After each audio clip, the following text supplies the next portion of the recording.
আজকের প্রতিবেদনে আমরা জানব মণিপুরে চলমান বিক্ষোভের নেপথ্য কারণ এবং এর প্রভাব। প্রশ্ন হচ্ছে, কেন এই ছাত্ররা এত ক্ষিপ্ত, কেনই বা গৃহীত হচ্ছে চরম পদক্ষেপ।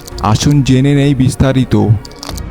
মণিপুরের রাজধানী ইম্ফলে রাজভবনের দিকে মিছিল করার সময় ছাত্রদের সাথে নিরাপত্তা বাহিনীর সংঘর্ষে পরিস্থিতি উত্তপ্ত হয়ে ওঠে। রাজ্য জুড়ে চলমান রাজনৈতিক ও সামাজিক অস্থিরতার প্রেক্ষাপটে ছাত্রদের এই বিক্ষোভ শুরু হয়েছে।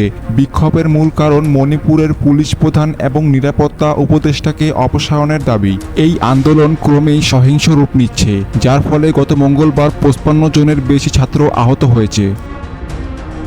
বিক্ষোভের কারণে মণিপুর বিশ্ববিদ্যালয় তাদের সকল পরীক্ষাও স্থগিত করেছে। এতে শিক্ষার্থীদের শিক্ষা কার্যক্রম চরম বিপর্যয়ে পড়েছে।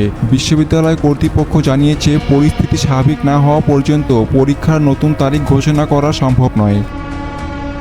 শিক্ষা প্রতিষ্ঠান বন্ধ থাকার পাশাপাশি মণিপুরের প্রশাসন ইন্টারনেট ব্যবহারের নিষেধাজ্ঞা জারি করেছে এবং রাস্তায় 2000 সিআরপিএফ এর সদস্য মোতায়েন করা হয়েছে। এর মাধ্যমে সরকার চরমপন্থীদের দমন এবং পরিস্থিতি নিয়ন্ত্রণের চেষ্টা করছে।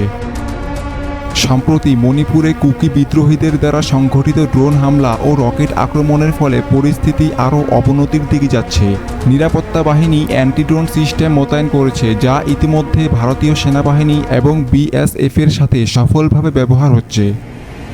সাম্প্রতিক এক হামলায় 78 বছর বয়সী এক বৃদ্ধ নিহত এবং 5 জন আহত হয়েছেন। সংঘর্ষে 3টি বাংকার ধ্বংস হয়েছে। মণিপুর পুলিশের তথ্য অনুযায়ী সংঘাতের মাত্রা আরও বেড়ে যাওয়ার আশঙ্কা রয়েছে, বিশেষত গত মে মাস থেকে শুরু হওয়া মেইতেই এবং কুকি সম্প্রদায়ের সংঘর্ষের পটভূমিতে। ছাত্ররা বলছে, সরকারের কার্যকর পদক্ষেপের অভাবে তাদের হতাশা চরমে উঠেছে। 2023 সালে মে মাস থেকে শুরু হওয়া এই সংঘর্ষে এখন পর্যন্ত 226 জন মানুষ নিহত হয়েছে এবং হাজার হাজার মানুষ গৃহহীন হয়ে পড়েছে। মণিপুরের প্রায় 3.5 মিলিয়নের বেশি মানুষ সহিংসতার শিকার হচ্ছে। গত কয়েকদিনের সহিংসতার পর মণিপুর পুলিশ 33 জনকে গ্রেফতার করেছে এবং 7 জন কিশোরকে আটক করেছে। এই ঘটনাগুলি মণিপুরের সামাজিক ও রাজনৈতিক অবস্থা কতটা সংকটাপন্ন তা স্পষ্টভাবে তুলে ধরেছে।